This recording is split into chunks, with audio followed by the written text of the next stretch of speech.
mga bossing, welcome back to my channel.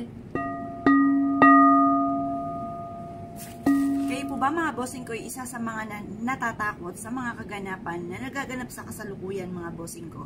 Kagaya ng halimbawa, may mga bagyo, kung ano-anong mga kalamidad mga bossing ko at na-issue na gumawa ng mga pampaswerte upang sa ganun magkaroon kayo ng proteksyon at ang inyo pong buong pamilya mga bossing. Ano po ang mga mainam na pwede natin gawin mga bossing pagdating sa usapin ng mga pampaswerte at iba't ibang klase ng herbal? Bukod sa panalangin ng taimtim na baga malampasan natin ito or kaya hindi na matuloy ko naman yung mga kalamidad na kasalukuyang nagaganap mga bossing ko, ay mainam mga bossing ko na magtiri ka ng kulay dilaw na kandila. Pero syempre mga bossing ko, ang sikreto sa pagsisindi ng kandila, kailangan ibubulong nyo muna ang inyong mga kahilingan at pagkatapos ay saka ito sisindihan. At ang pagpapatungan nito ay halimbawa ay yung lagayan talaga ng kandila na hindi natutunaw sa sahig. Baka kung saan nyo po ito, kumbaga patatayuin yung kandila at ito ay maaaring matunaw sa sahig, malas po yun. Kaya dapat mga bossing ko, alam nyo po yung mga ganyan mga bossing. Kailangan ilagay nyo ito kung wala kang patungan ng kandila kahit sa mga platito or kaya po sa plato or kaya sa isang baso, doon nyo po siya ilalagay mga bossing. Doon nyo siya ititirik para hindi kung saan-saan po ito natutunaw. Parang asin lang din po yan mga bossing ko na maaaring natutunaw at instead po mga bossing ko na naswertihin po kayo ay negatibo o maaaring maganap. Kaya mas may na mga bossing ko, ipapatong nyo po ang inyo pong kandila or ilalagay nyo ang inyo pong asin sa isang baso na hindi po matutunaw sa sahig.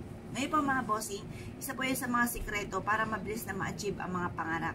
Minsan may nagsasabi sa akin, Miss Apple, ikaw nga magdasal sa akin kasi malakas ka sa mahal Panginoon. Yung mga ganun mga bossing ko na salita, lahat po tayo, pare-pares naman po tayong tao, lahat tayo ay malakas. May tamang proseso lamang, kagaya po ng pagtitirik ng kandila, hindi to pwedeng inilalagay sa sahig mga bossing. At pagkatapos ito, baka meron kayong ganito mga bossing ko na rosemary. Yan, kaya kailangan meron kang rosemary sa loob ng inyong puntahanan at huwag kang magpapawala nito. Kung wala ka naman rosemary mga bossing ko, kung ito i-orderin nyo pa sa online at may kasalukuyan ng nagaganap na yung mga ano po sa kalamidad mga bossing ko na hindi naman natin ginusto, ay mainam po kung wala kayong ganito, pwede rin naman ang dahon ng laurel or kaya po mga bossing ko, ang balat mga bossing ko ng bawang. Ang balat ng bawang mga bossing ko ay makakatulong upang sa ganon, kayo po ay halimbawa, magpapausok po tayo, tapos mag-wish, pwede rin po yun para kayo po yung mga kamalasan na nasa paligid ninyo na hindi nyo nakikita, ay maaaring maitaboy nyo po ito kaagad. Ito po mga bossing ko, isa sa mga subok na napakaswerte. Pagdating naman sa usapin na rosemary, marami kayong pwedeng gawin. Pwede po sa isang baso na malinis, ibudbud nyo ang rosemary na dahon. Yan po ay perfectong kombinasyon upang sa ganon, hindi po kayo mapapaano saan man kayo tutungo. Or kaya po, lahat ng miyembro ng pamilya ay maligtas ko ano man po yung mga kalamidad na maaaring dumating. Pero unahin nyo muna syempre ang panalangin ng taimtim at ganoon din po ang magsindi ka ng kulay dilaw na kandila. Ang sabi nga po nila, pagdating sa usapin ng mga kalamidad, ang kulay dilaw na kandila or puti ang mainam nyong gamitin.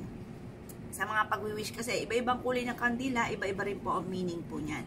At ganoon din po ang rosemary mga bossing. Pwede ka rin magsabog sa harapan ng inyong tahanan upang sa ganon, kayo po ay hindi kakaba-kaba na maaaring kayo ay mapaano.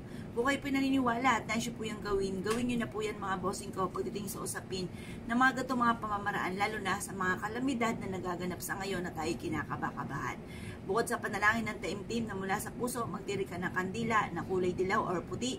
At saka gawin nyo rin po ito mga bossing ko at makakatulong po ito upang sa ganon, kayo po ay yun nga po, yung hindi kayo natatakot.